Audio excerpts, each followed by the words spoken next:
brothers and sisters, I'd like to greet you in peace, and I'd like to welcome you here to Black and Nobel this evening. This is, to me, considered to be an auspicious occasion because I finally, for the last 7 years, I first invited Shakoor here to Philly in 2007. Many of you, in fact all of you, I don't think I was connected to any of you at that time. I had brought him here to do a lecture series here in Philadelphia. He did some things at Pollock's Vitamins and Herbs, and CompuServe Tax place on Cecil B. Moore, and some other locations in the community. He did a lecture on Tantra and some other things. We did a couple of classes together in Qigong. I've known the brother since 1986. I met him in Manhattan. He had just came back from Morocco. And when he went to Morocco, he had the opportunity to go to Fez. And Fez is the city where a very famous Sufi master is buried by the name of Sheikh Ahmed Tijani. The Tijani Tariqa, or Tijani Sufi order, is one of the largest Sufi orders in the world, and it has a lot of popularity in Western Africa as well as Indonesia and many other places, even in the Sudan. And when he went to Morocco, something very unusual happened to him. The Sayyids, or the descendants of the Prophet Muhammad, came down out of the mountains when they heard that there was a brother that was a Muslim that traveled all the way to Fez, Morocco to visit the tomb of Sheikh Ahmed Tijani. At the time, he was an initiate of this Sufi order, and he's received initiations in that order to the point of being a mutlaq, which means a doctorate in Sufism. He has an ijazah, or a diploma, which gives him the right to practice the Sufi sciences from that particular order. But since that time, he's had initiations in many other Sufi orders. One of the Sufi orders that I was previously initiated in, the Tariqa al-Burhaniya ad-Dusuqiyya al-Shazuliyya al-Fakhriya ad-Dusuqiyya, is a Sufi order that he was also initiated in the 80s. Then, further on down the line, some of the grandsons of Serene Saliu of the Moridiyya came to Detroit and gave him an initiation in the year of 1999. He received the hand of the Tariqa Moridiyya. To go back to Morocco, when he was in Morocco, he had the opportunity to put his hand inside the tomb of Sheikh Ahmed Tijani and to actually touch the shroud of the saint, which is not something that they just allow anybody to do. Also, they allowed him to put his feet in the sandals of this auspicious saint as well. Those were some, kind of remarkable things that happened to him, as well as other things that I won't take the time out to explain. But in addition to that, in his spiritual path, he has received many initiations in many of the things that I myself have been initiated in. He's been initiated in also. And he's extensively studied the Tibetan Buddhist tradition, as well as having Kriya Yoga and Tantric and Vajrayana, Tantrayana, and even some bone studies as well in the Dzogchen tradition, in the Nyingma, as well as the bone tradition, which both practice Dzogchen. presently he is studying the Kagyu tradition, which is the same tradition that Milarepa and Marpa and Talopa and those Maahaah-Siddha masters were into previously. And there was a tour that took place in the United States in which they brought the relics of different Buddhas and Bodhisattvas. Those relics are what is left from the rainbow body or from the crematory rites of the ashes of these different Buddhas. He had the opportunity to place them over the crown of his head. And there were very few people that were aware of this tour that took place in the United States. It was almost like an underground tour. So today he's come all the way from Gainesville, Florida, to present some of the knowledge that he's been able to master throughout the years in the area of medical Qigong. He's recently graduated from the School of Traditional Chinese Medicine in Gainesville, Florida.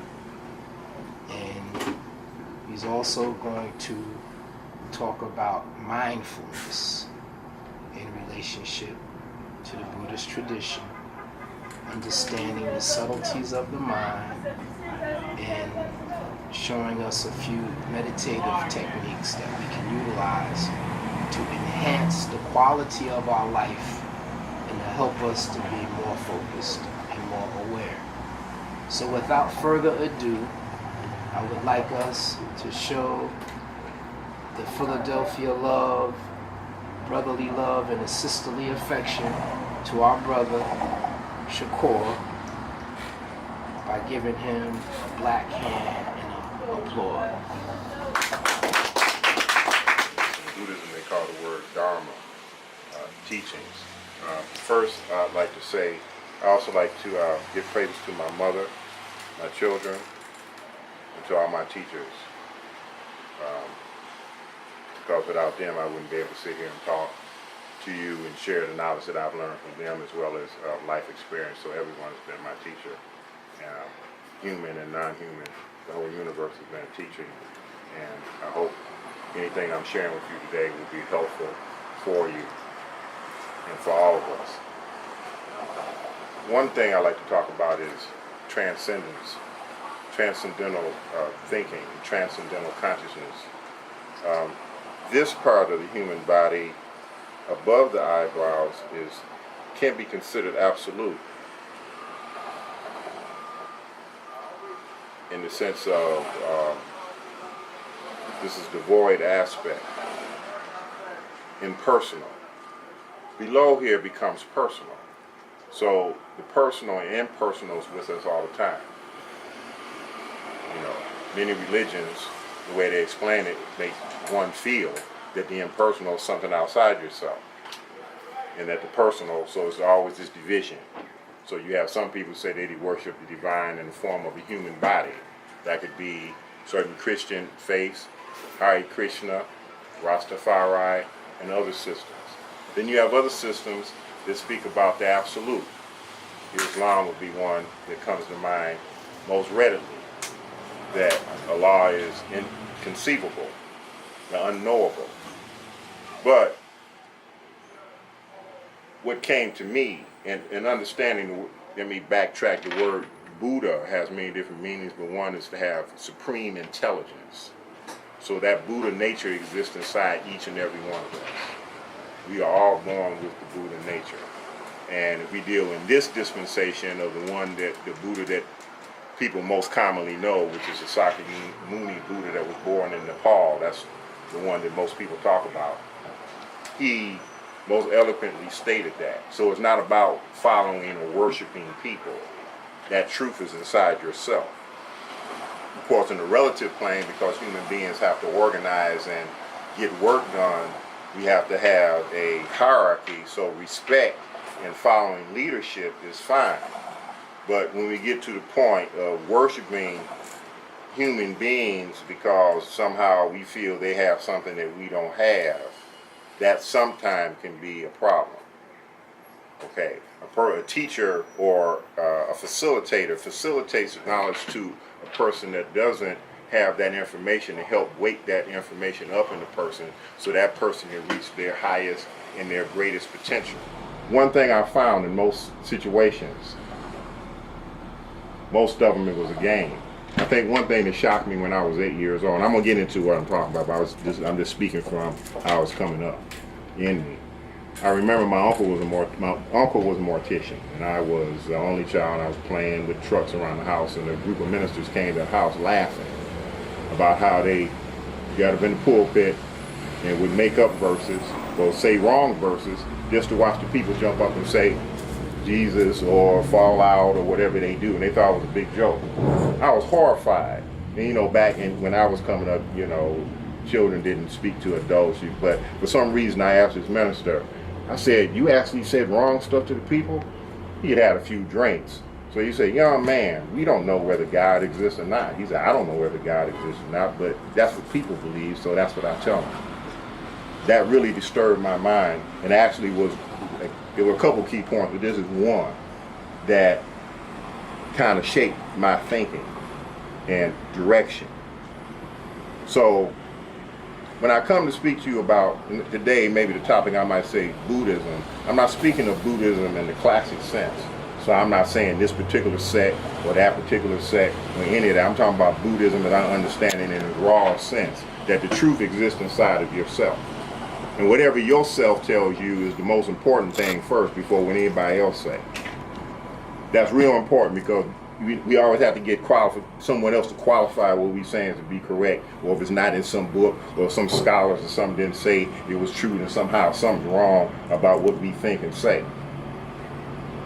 A lot of time this is a courageous type of thinking because most of us don't want to say things outside the box. We want to stay within the program thinking.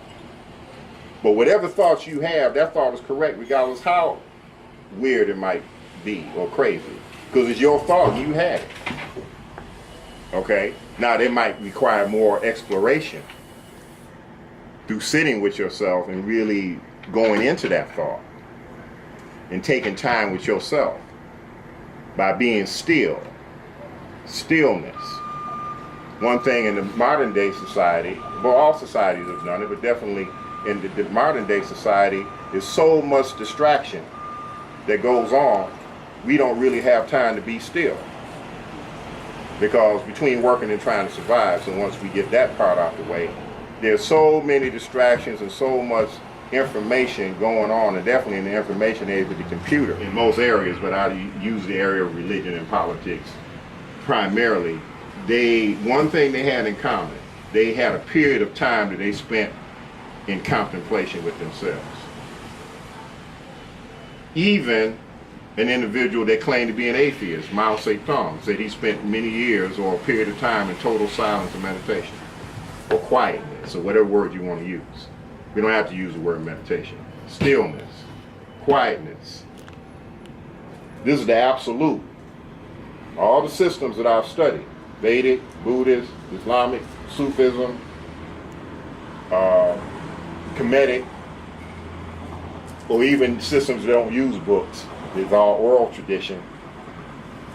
It's right here. So when this pure information, pure knowledge from the crown chakra, the bindu as we call it here, comes in and comes past now the physical eye, then we can put it into action. But we can't really put it into action if it's not really our own and we just dealing in rhetoric or just reacting. What do we really believe? What is really true? Because somebody told you it was true?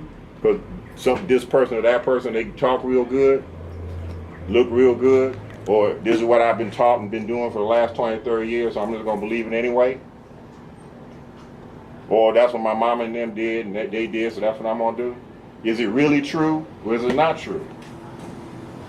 And then we look around ourselves and wonder why, maybe, our conditions are not changing. Whether it's personal conditions, or social conditions. Why hadn't it really changed? Are we really looking at the truth and seeing the naked truth as it really is, without filtered philosophy in our mind? Is the philosophy really real, or is it not? What is really real? So with that, I'm going to share with you a technique. In Buddhism, we call it shamatha, and it's called mind clearing. So this is not meditation. This is premeditation, to clear the mind of the onslaught of thoughts that we constantly take in through the day from everywhere, and especially with all this electricity and vibrations going on with the cell phones and everything coming from these satellites. And I'm sure you are familiar with, if you want to take it on the conspiracy levels and everything else, you have so much stuff coming into our consciousness and what's being fed in subliminally through the television and computers and everything else. The mind is not clear. Clearing the mind. So I'm going to show you a simple technique. This comes from the Buddhist tradition, from Sakyamuni Buddha. It comes through the Siddha Yogas. It goes all the way back to, from historical reference, back to the Dravidian civilization, which from another historical reference was an Afro-Asiatic civilization. Okay, so the Dravidian civilization connected on to, at least from most histories, with the Australia, East Africa, what we consider the Middle East today. All this was an Afro-Asiatic civilization. And most histories state that with shamatha, or mind clearing technique, or calm abiding. If you read the books, they say calm abiding, S-H-A-M-A-T-A, shamatha. Okay, so what you want to do is sit in the chair. We want to sit at the edge of the chair.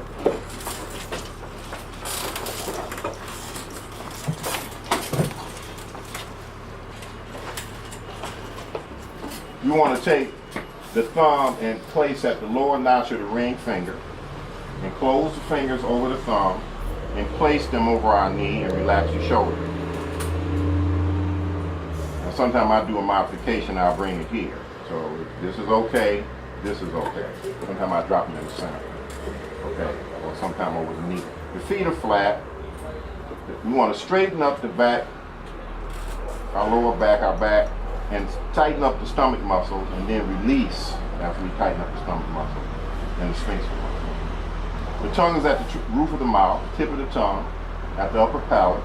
The chin is in slightly, and we want to look at a spot about an arm's length or maybe 2 feet in front, with the eyes partially open. If this is difficult for you to do, you can close your eyes, but it's, the preference is to try to keep the eyes open. So that's the physical postures. The mind might start running, many thoughts. If they become too or out of control, you want to put the attention on the breath. And so on every exhale, you'll count. And you'll count up to 21. If you lose the count, you can start over again. This is only if you are not able to, the thoughts go too much to where you're not able to stay relaxed. So with that, we'll begin.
Take your packet here. I'm just going to review a little bit before we start doing some Qigong.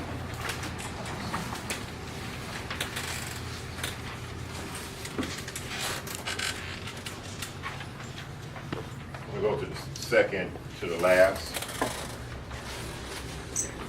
turquoise sheet. You go, Brother Kareem.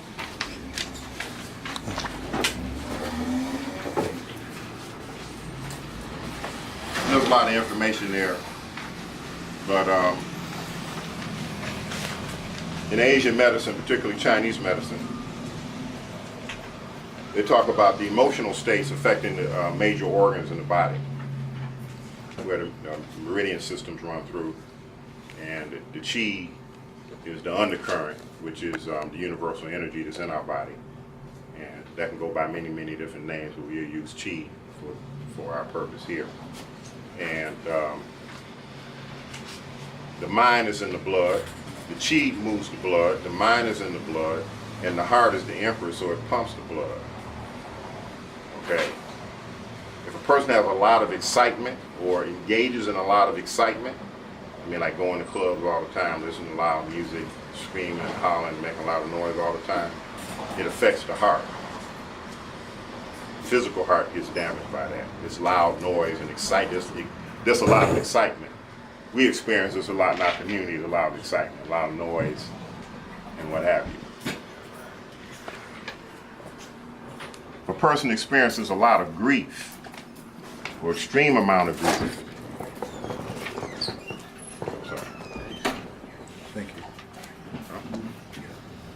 the lungs are affected. The lungs help push the energy through the channels. It actually also helps the heart, but it feeds the kidneys. A person deals with a lot of fear, or has excessive lot of fear, the kidneys are affected. And worry affects the stomach and the spleen. So we have a lot of acid reflux, a lot of digestive issues. From a Chinese medical perspective, it's because of worrying too much and thinking too much, overthinking, too much thinking, too much worry. Okay, so this is why meditation and mind calming techniques and meditation is important to clear the mind, because that's going to help our digestive process, as well as naturally eating the correct foods, which I know everyone here is familiar with. Different types of correct eating and diet, so I'm not going to so much emphasize that, but what I want to deal with the undercurrent, which is focusing on keeping the mind relaxed and still, so that these organs can work optimally. And a lot of times we are eating the right foods, we're studying the right information, but we still have a lot of, we still have a lot of worry and thinking. So it's critical that we do the sitting,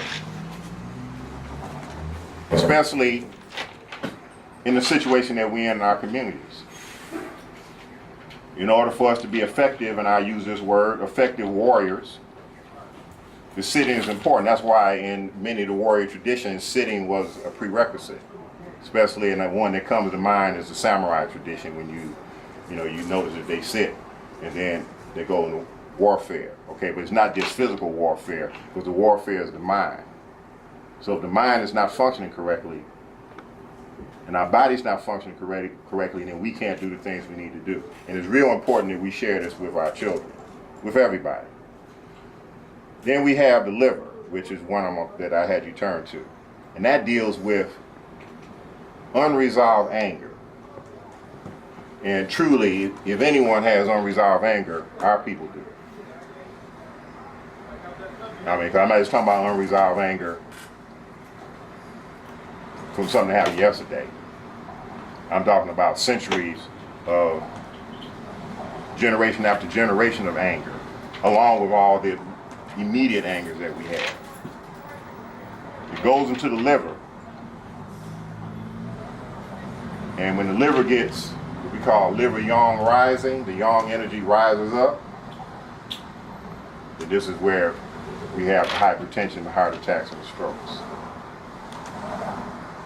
Or the liver can flood over into the spleen and stomach because we're so angry, and it causes real serious disruption with the kidneys, with the stomach and the spleen.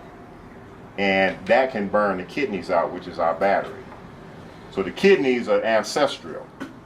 The kidney energy we get from our parents.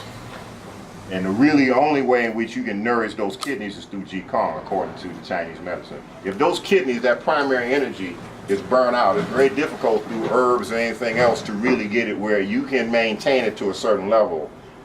But the Qigong is really the best medicine for the kidneys, according to Chinese medicine. Now, there are other people that might say something different, so I'm making sure I'm referencing that. Okay.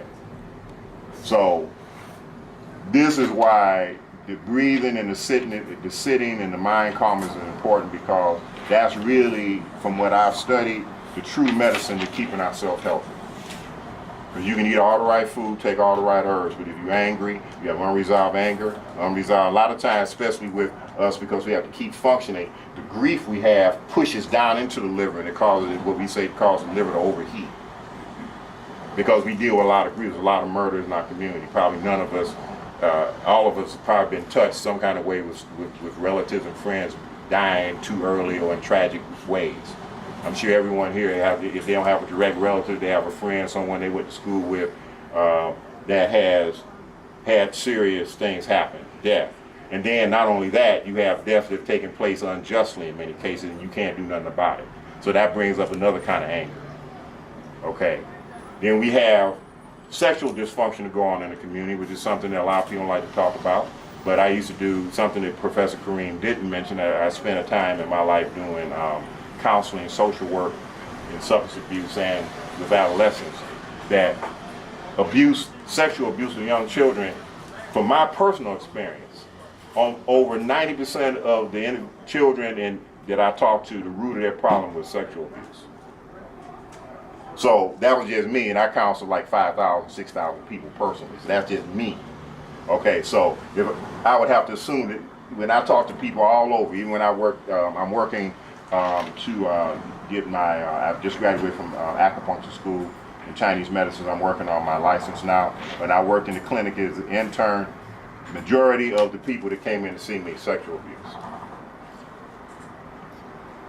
This is a chronic problem, so I'm bringing it up. I've gotten in trouble for bringing it up in the past. I'm bringing it up now, and I'm going to continue to bring it up as long as I'm able to talk. It's a problem that's not talked about, or maybe it's talked about in little areas and what have you, but I find it to be a serious problem. And when I talk to a lot of people in relationship situations, because one or both of the parties were abused, and therefore that created that imprint. When that imprint is there, it becomes real difficult to wipe that imprint out. The first experience creates that imprint.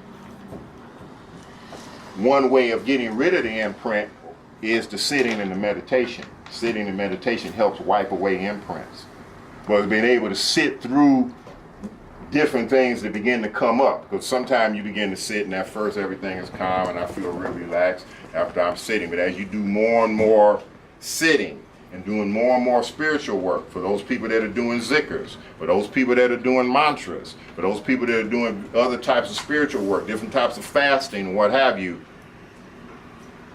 the healing process begins to take place. So we know about healing process on the physical end, when you go and get colonics or what have you, especially people that as they begin to change the diet, they say, well, I feel worse than I did before, that's because of that healing crisis. Well, there's a mental and a spiritual healing crisis. It can almost feel like you want to jump off a building if you don't have the right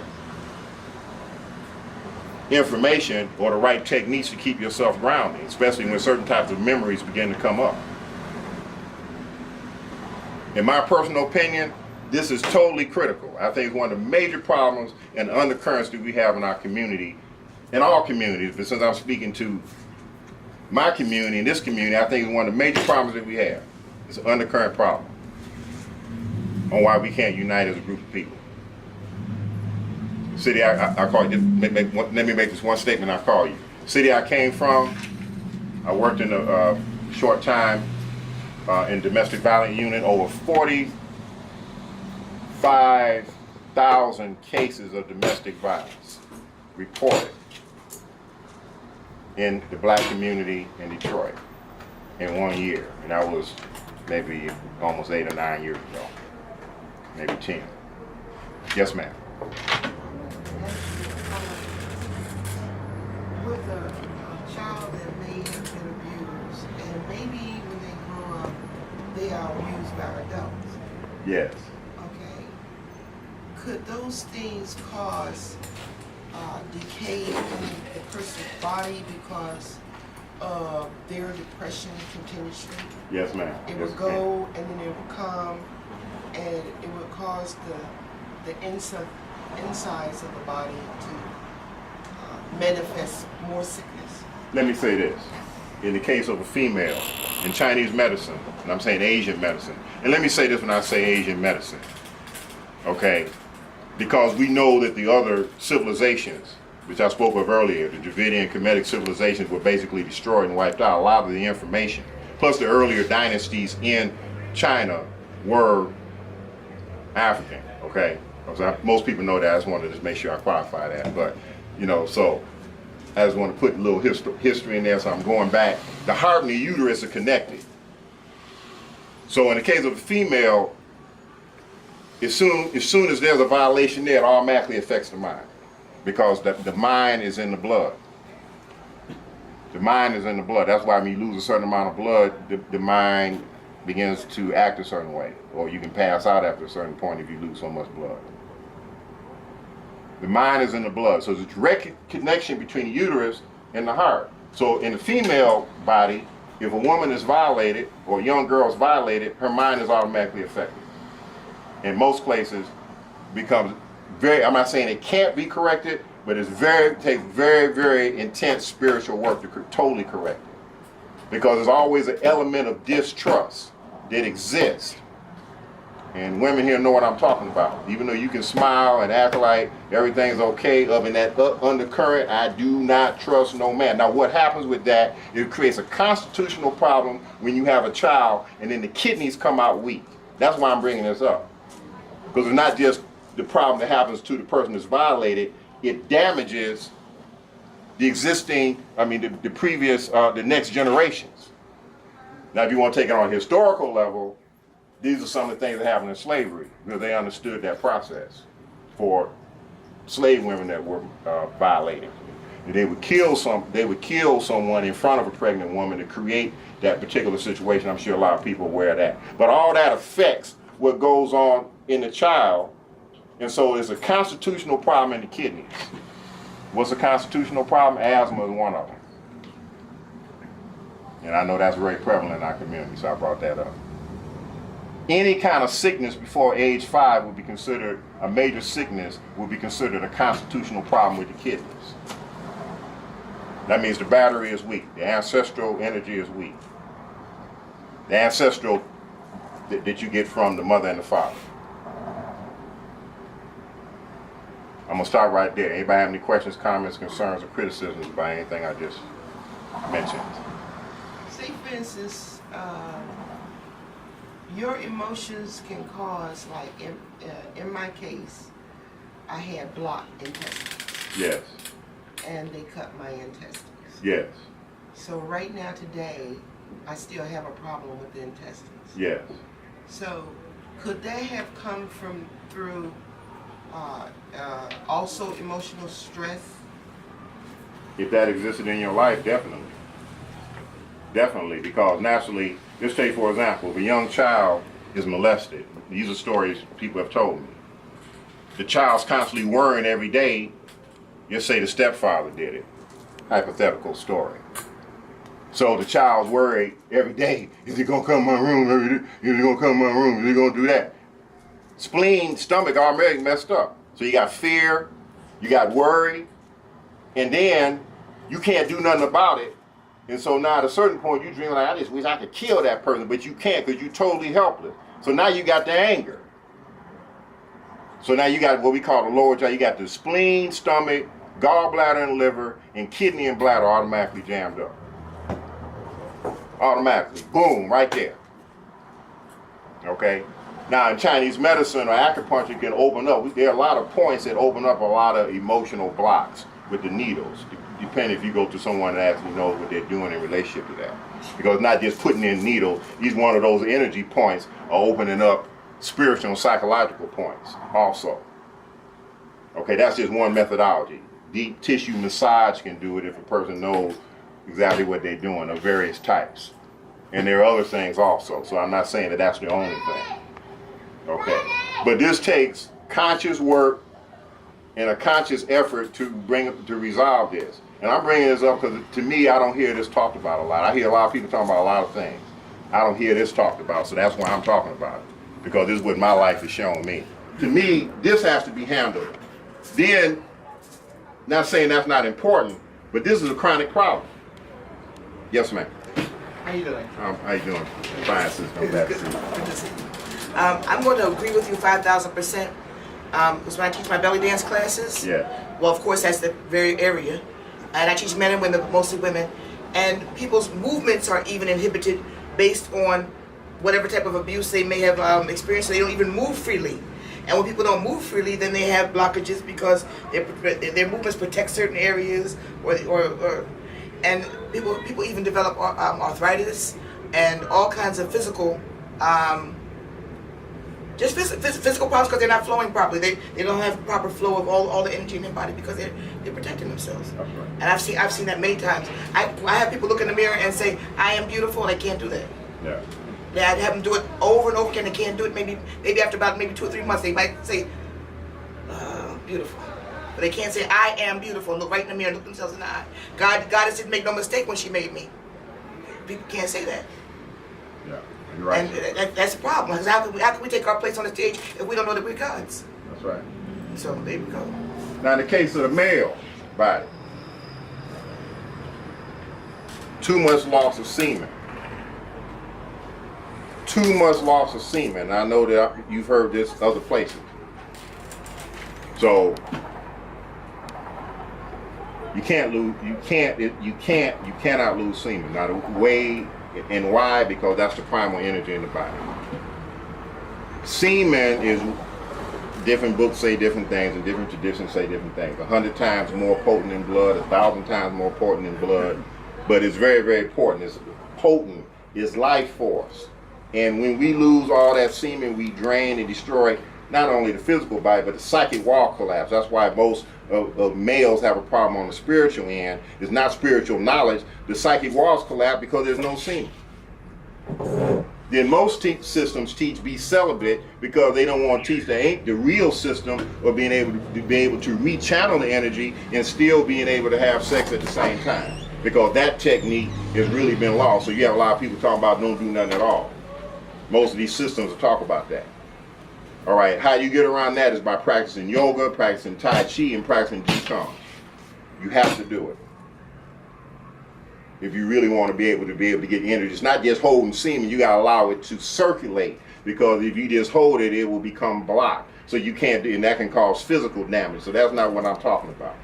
By circulating the energy in the male body, it opens up the heart, which in Buddhism we call bodhicitta, the compassion. So therefore men develop more compassion towards the female. Okay, uterus goes directly to the heart, but the man's penis goes to the brain and bypasses his heart. So that's why men have to do a lot of spiritual practices. That's why the original religion was matriarchal, the mother, because the mother already had the knowledge. And I know most people already know that these teachings are already being taught. I just want to re-emphasize it from a medical point of view. Women don't need teachings. They only follow teachings because they following men and helping us. That's the actual truth. One of my teachers first told me that, I was mad at him for a year and wouldn't talk to him. Because I had to prove that wasn't right. Man, that can't be right. He told me that I tried to find every book I could to prove him wrong. Barry Roberts, what I'm talking about. Tantric teacher of mine. He made me so angry years ago, but it's true. Everything comes from the mother. Everything comes from the mother. So therefore, we develop the bodhicitta, most men, by circulating the spiritual energy, it opens the heart up.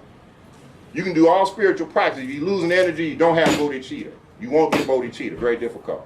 So that's why you have people practicing religion and beating women. That's why you have people practicing religion and molesting kids. That's why you have people practicing religion, practicing black magic, and all that other kind of stuff, because their heart is not opened up because they can't rechannel the energy. They can talk a whole lot of stuff. They can memorize all kinds of prayers. They can talk all kinds of philosophy and sound impressive, but they cannot circulate the energy. You ever thought of it like that? Man and Muhammad equal. If I saw Joe and you saw Joe, then what makes you any different than me? We both saw the same thing. You both saw the same thing. So Muhammad and Mary, that's why the Quran has Muhammad, a chapter on Muhammad and a chapter on Mary. It don't have one on Fatima and one on Jesus. They talk about Jesus, but there's no chapter on Jesus. All right? So Mary had Jesus. Muhammad had the Quran. So in Islam, they say Ruhul Qudus, the word of Allah, and the Bible says the word became flesh and dwelt among us. That's Jesus. And Muhammad had the book, was the word. Because a man can't have a child, at least from what I know. So that was his child, the Quran. That's Islam to me in a nutshell right there. Okay? Then, Hagar ran back and forth how many times? 7, right? 7 chakras, going up and down. Then the Kawthar opened up, symbolic language, the 7th crown. When people go make the Hajj, they walking around what? Hagar's, the woman. So Islam, if you do the study, goes back to the old Shaivite worship, going back to old mother worship of the stone, the black stone, which is shaped like the womb. Okay, walking around the stone 7 times is walking up the chakras. Stoning the shaitan, how many times? 49 times. Why isn't it 43 times? Why isn't it 31 times? It's 49 times. 7 times 7 is 49, dealing with the chakra system. The same number of days in Tibetan Buddhism they talk about it takes to go through the 3 bridal states, which is 49 days. And there's a lot of other systems, a lot of other numbers that talk about the 49.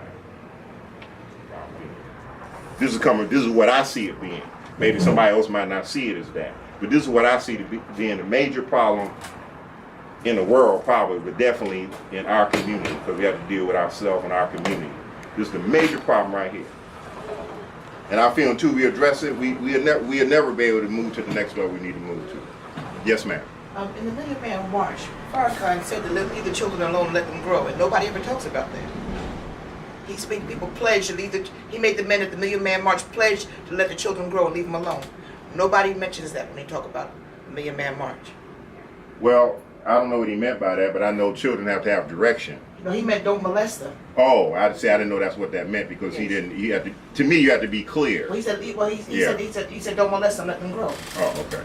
Yeah, but it's easy to say that, but if you don't give people techniques and begin to get into the reason why this takes place, then it still happens.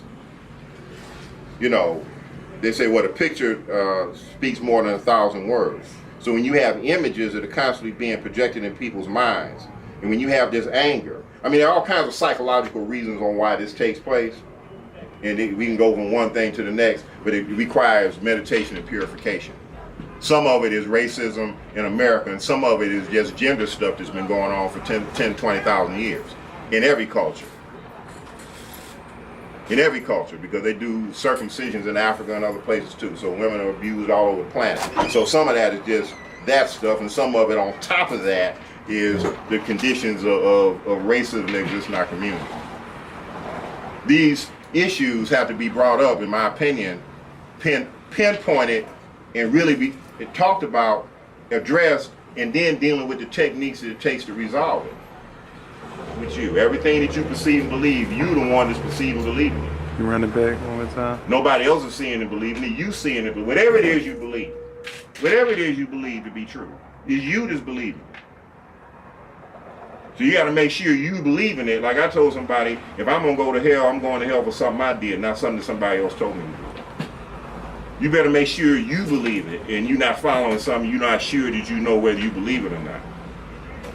Okay, with that, just do a few exercises, and then I'll take some questions and answers.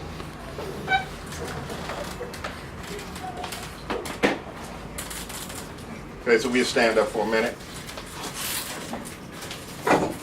And what I'm showing you here, you can go on to YouTube, to the Maahaah-Rooh site, and I have YouTubes up with these exercises there, so you can go there and practice with these exercises. And again, the Qigong helps tonify the kidneys, which is our battery. So the first one, I call this the 7 palms. So we bring the feet together, the tongue's at the roof of the mouth. We sink, we open at the heels, and we point in. So we're in a triangle stance, and then we push the lower back in. The tongue is at the roof of the mouth. In the first movement, we make the ball. Right at your heart level, shoulders relaxed.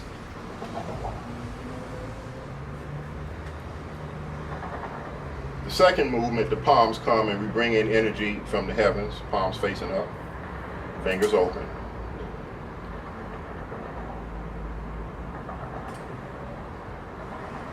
The third movement, we form a pyramid or a triangle with the palms facing in.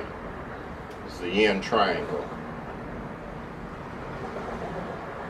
Then the wrists point down to the earth, drawing in energy from the earth, keeping the fingers spread open. Then the wrists point up, bringing in energy from the heavens. Then we form a triangle. This is a yang triangle. Then a yang circle. Then we turn the palms back. We start again. So that's 7 movements. So here we go again.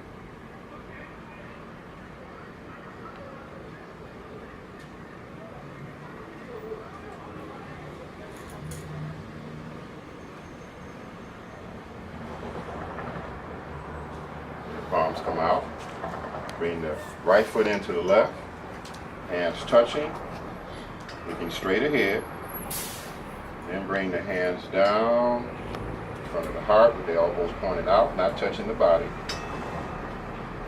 And then down. That's the 7 palm. Now we're going to do 5-point 7 palm. Bringing, I'll stand this way, bringing the right leg behind the left knee. Make sure the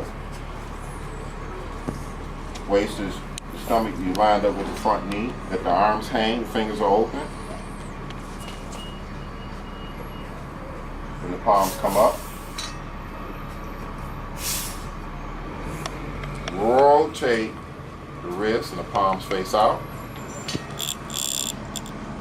Connecting at the elbows and stretching.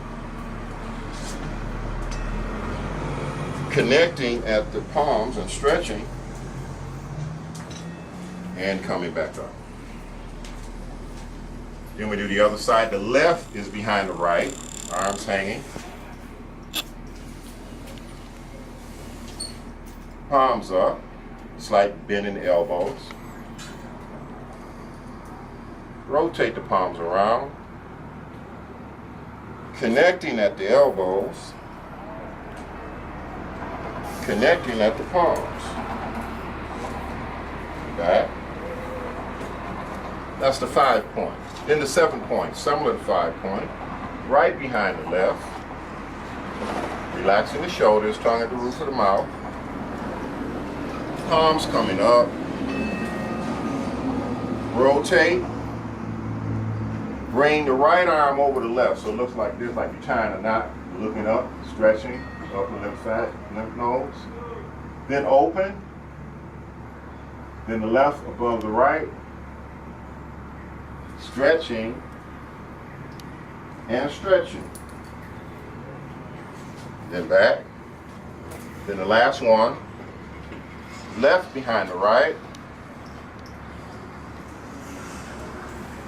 Arms up. Rotate around. Left over right, looking up. And open. Right over left. Stretching and stretching. And back. We connect at the thumbs and stretch back for the liver. Stretch all the way back.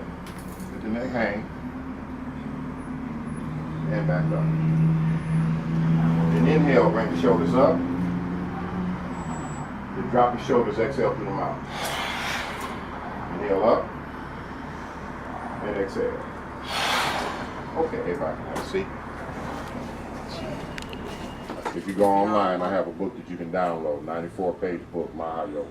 Oh, okay. Yeah, so you go to the website, there's a section there, you can download the book or read it. And I have, I think, about 15 yoga YouTubes. What's the website for the camera?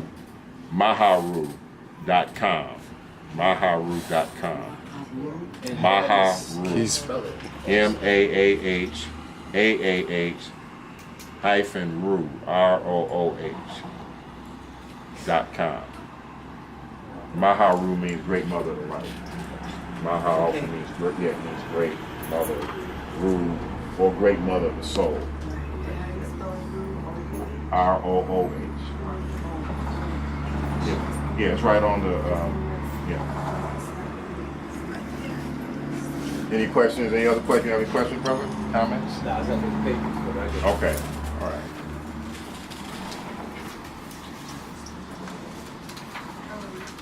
Do you encounter problems when you say like what you said about women being teachers and mothers and nurturers and we help others, we help the men along? Did other men get upset with you like you did when you first found out? I don't know because I've never gotten any feedback. Really? So I don't know if anybody gets upset or not. You know, but then I haven't had the opportunity to say it a lot. You know, sometimes I've told myself after I graduated from school, I'm just going to say what I have to say, regardless of whether people like it or not. But you know, because I'm coming from what I've actually seen, and going to the medical school is actually reinforce certain things from a physiological point of view. So I gained so much information there that it just confirmed what I knew from like doing counseling, from spiritual stuff, and just from living life. So when we put it all together, I'm seeing how it damages, like I was speaking about the constitutional situation, because my thesis paper was on menstruation and Chinese medicine, and so I learned a lot on that. But we also have something talking about that constitutional energy is very, very important. And why is it that people are born with the constitutional deficiency? And some of this is psychological deficiencies too. And this is a major situation. The mentality and the state of the mother is the most important aspect. Well, however the child is going to turn out, whatever her mental and psychological state, that's going to determine everything. And so any types of trauma that has been experienced in that woman's life, unresolved, is going to affect the child at some point. All right, so trauma can take place. Now, this is in some of the Tibetan systems, what at conception, life in the womb, traveling down the birth canal, and at the actual point of delivery, if there's any kind of trauma at that point, or any kind of thought process that's going through the woman's mind in any of those states, that can affect the person. Later on. It might not manifest to their adult. So you can't see it. The ancients understood all these types of things, and I mean, from my studying of what the people that live more organically and live according to nature, in all systems they understood that, and they understood about even in relationships with the astrological readings, or in some systems they would take the hair of a man or a woman, or it had different kinds of ways that they could tell whether that man and woman were, as my mom and them say, equally yoked to mentally, spiritually, and physically to be together. Our problem is because of naturally slavery and what that did, and just the way our society is, people usually connect up for reasons that are far less than that. And there are a lot of different types of personality aspects you can't even see if you're just meeting the person and just talking to them and what have you, because it's just so, and everyone here knows what I'm saying. So therefore, these other problems manifest way down the line. But the ancients had, and I mean, naturally those sciences still exist today when you're talking about people that really understand, I mean, actual astrologers that really know the system. They can take the information, that's just one way. But there are other ways, and they can actually look. And then one is just the old-fashioned method. Like, you know, if a woman's interested in a man, but because our homes and our families are so divided, it used to be the father, the brother, or the uncle checked out the guy, and vice versa. The mama would check out and you automatically know. I mean, a man can look at a man and a woman can look at a woman, just like that, so you don't even have to even go through all the rest.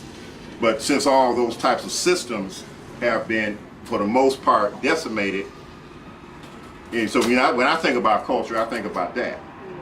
You know, when I was maybe 30 years ago when I thought about culture, I was thinking about name change and wearing boobas and stuff. But the actual culture is to me is this type of thing. You know. Any other questions, comments, or concerns? Yes, sir. How many games go forward? Yes, call me. My number's on the card. Email's there. You can contact me. I'll be here for a few days, so you can contact me if anyone want to talk to me further. I'll be here until Friday. I'd like to say, Professor Kareem, I appreciate you for hosting me. Black and Nobel, thank you for allowing me to come, and I appreciate all you coming out. Yes, sir.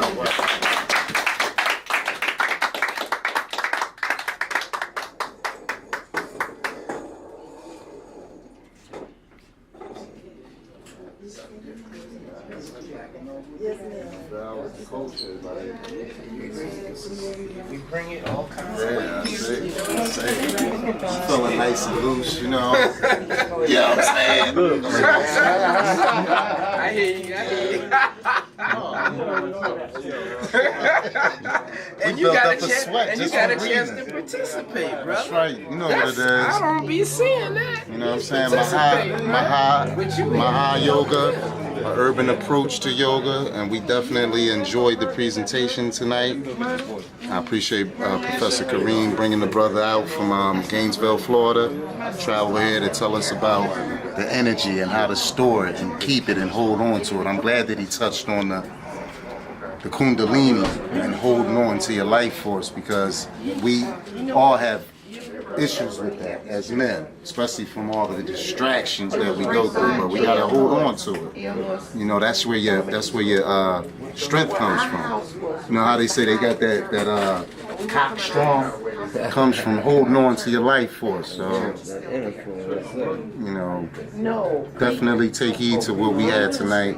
Appreciate everybody that's tuning in. We're keeping the culture alive. Thank you, brother. Appreciate it. No problem. Yes. Yeah, and Sister Marina and me, we're going to do a double header. Or she going to do the Kemetic yoga. Tonight? No, not tonight. Okay. I'm ready for more.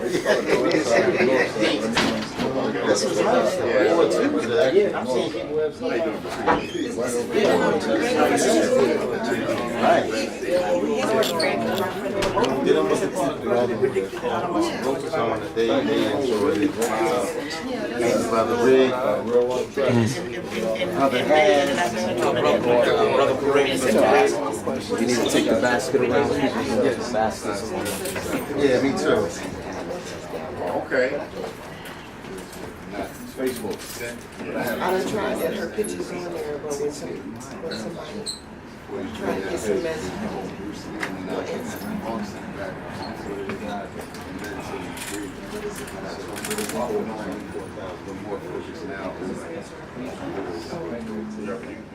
You know you brought your card in. If that's too much, then 1 minute. Nah, I probably do 5 minutes. I'm saying do it daily. You have to do it daily. Okay. Yeah. And so this is the top posture actually. That's why in Japan they sit like that, because they're a military society. So I read all. Yeah. So yeah, right there. Yeah. Then you just increase. Your body will tell you. Yeah. Check out your. And then like if your legs get numb, then just do this. While you down. You know, like when you get up, sometimes your legs might go to sleep. Yeah, and just bounce like this. And that puts the stuff in. Yeah. Appreciate it. When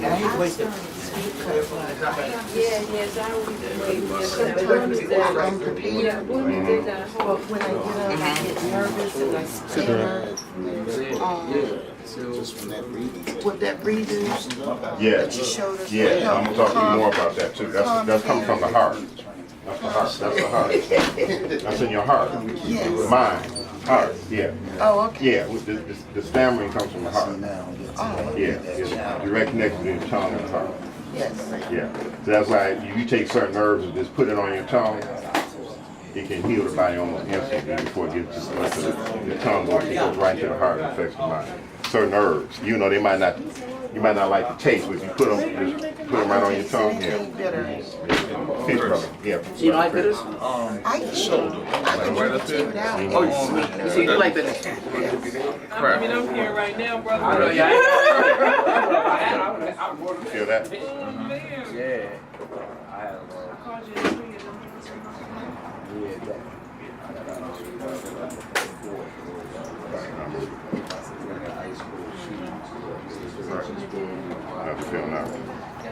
feel good. It's not hurt. It's just that, it's cracking. Like it will, right? I mean, not at will, but it's Just this side? Yeah, that's one. That's like, it could be some energy blocking. What'd you sit here for?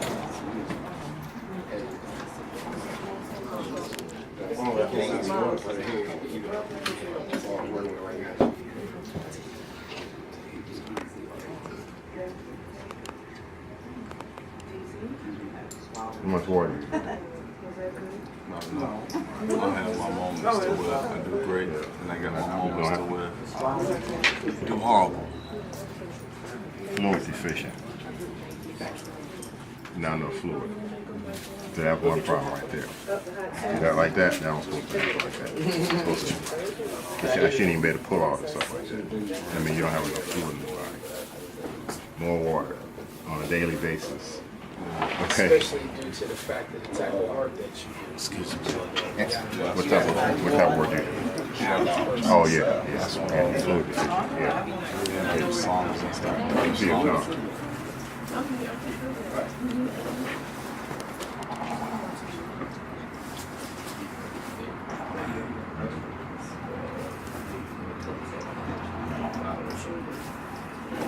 Yeah.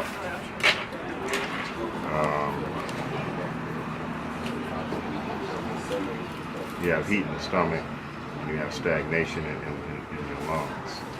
You smoke, stagnation in your lungs. You need to clear your lungs out. So parsley tea is what I'll tell you offhand. I'm sure there are other people here that can give you other things to do. You got to really work on your lungs, man. Your lungs are smoke.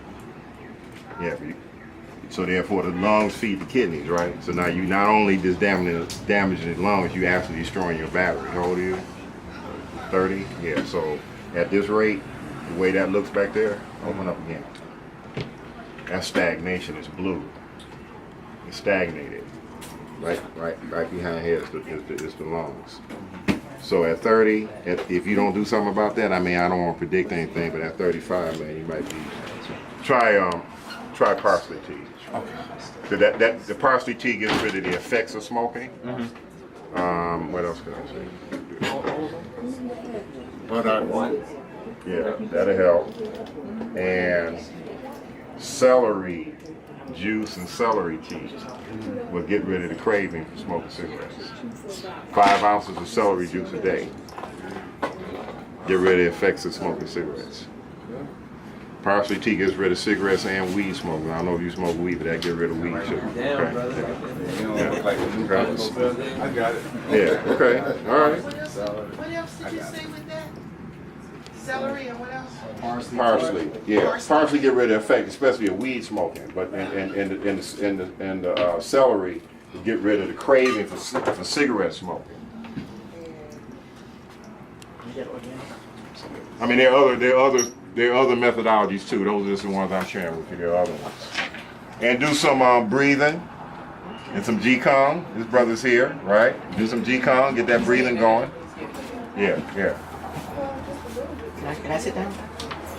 I don't want. Okay, I do. Okay.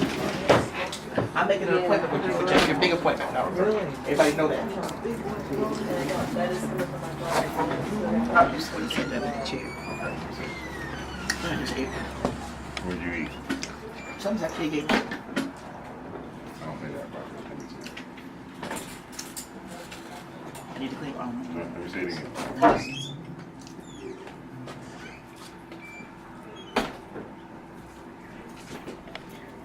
No, don't move. You want me to tell you?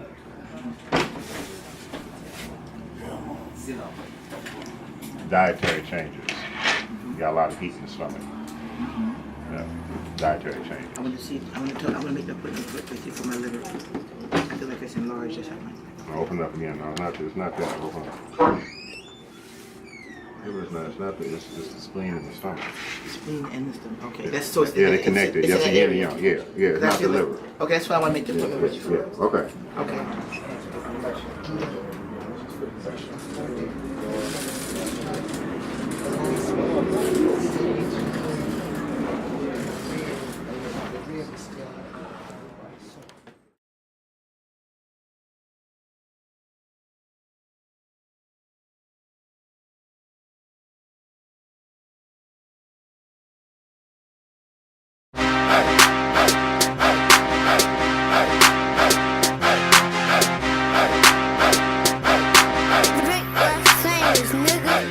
comfortable ordinary sub-stop, Philadelphia, PA. Shots so loud you would think it was a club spot. African Americans, although we all over the web, we the hood librarians. We ship to prisons too. We reach out and deliver to those that's bitten too, but it's more than a bookstore.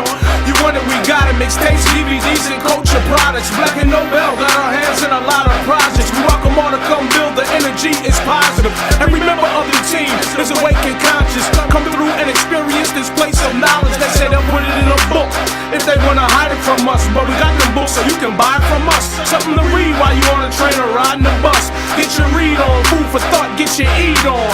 Black and Nobel, I buy my books at Black and Nobel. Black and Nobel, I buy my books at Black and Nobel. Black and Nobel, I buy my books at Black and Nobel.